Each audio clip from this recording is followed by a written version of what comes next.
आता बातमी उल्हासनगरमधून। उल्हासनगर महानगरपालिकेच्या महापौर अश्विनी निकम यांना जनता दरबार सोमय्या सभागृहात भरवण्यात आला होता। या जनता दरबारात सीमा आहुजा ही महिला संतप्त झाली आहे। तिने नगरसेवकांच्या कुटुंबासह गुवाहाटी दौऱ्यावर महापौरांना थेट प्रश्न विचारलाय। त्यामुळे जनता दरबारात मोठा गोंधळ उडाला।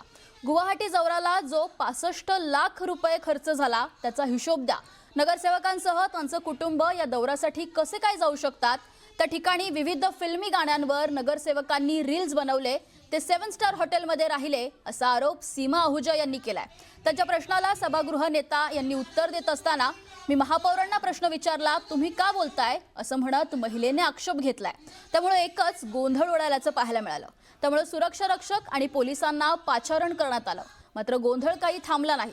प्रश्न विचारणाऱ्या सीमा आहुजा या महिला राष्ट्रवादी काँग्रेस शरद पवार गटाच्या जिल्हाध्यक्ष असून त्यांनी केवळ राजकीय स्टंटबाजी केली असा खुलासा महापौर आणि शिवसेना नेत्यांनी केलाय।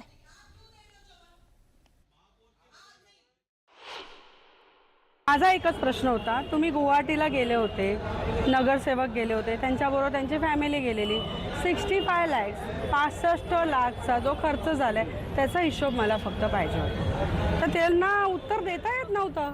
का देता येत नव्हतं माहिती नाही। ते महापौर उत्तर नाही देत होते। त्यांच्या ज्या बाजूला होते ना ते कोण होते मला माहिती नाही, त्यांना मला ओळखायचं पण नाहीये।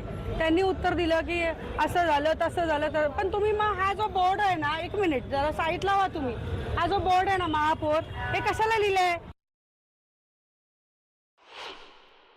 दिलं नाही सो अँड सो उत्तर देणार आहे। महापौरचं नाव का लिहिलंय तिथे? उत्तर महापौर देणार आहे ना। महापौरने मला काही उत्तर दिले नाही, उलट मला सांगितलं की मी बाईट दिले। मी ते पण सांगते, बाईटमध्ये काय दिलेलं आहे। मॅडम बोलतात की आम्ही साध्याशा हॉटेलमध्ये राहिलो होतो, पण असं नाही झालेलं आहे। चांगल्या 5 स्टार नाही तर 7 स्टार हॉटेलमध्ये ते राहिलेले आहेत। तिथे त्यांनी मस्त एन्जॉय केली आहे, रील्स बनवलेले आहेत, मस्त बसमधून उतरतात त्यांच्या रील्स बनवलेत। तर हे प्रशिक्षण असतं का? याला प्रशिक्षण बोलतात का? नाही ना। दुसरी गोष्ट, प्रशिक्षणासाठी जिथे गेले होते ना गुवाहाटीला, त्या दरम्यान तिथे वादळ आलं होतं। आता एवढं मोठं वादळ असताना सुद्धा तुम्हाला प्रशिक्षण देणारे टीचर कुठे होते मला सांगा ना। आपल्या इथे असा हवा पाणी बदलला, जास्त पाऊस आला तर आपण प्रशिक्षण घेऊ का? नाही घेणार। मग तुम्ही प्रशिक्षण कसलं घेतलं?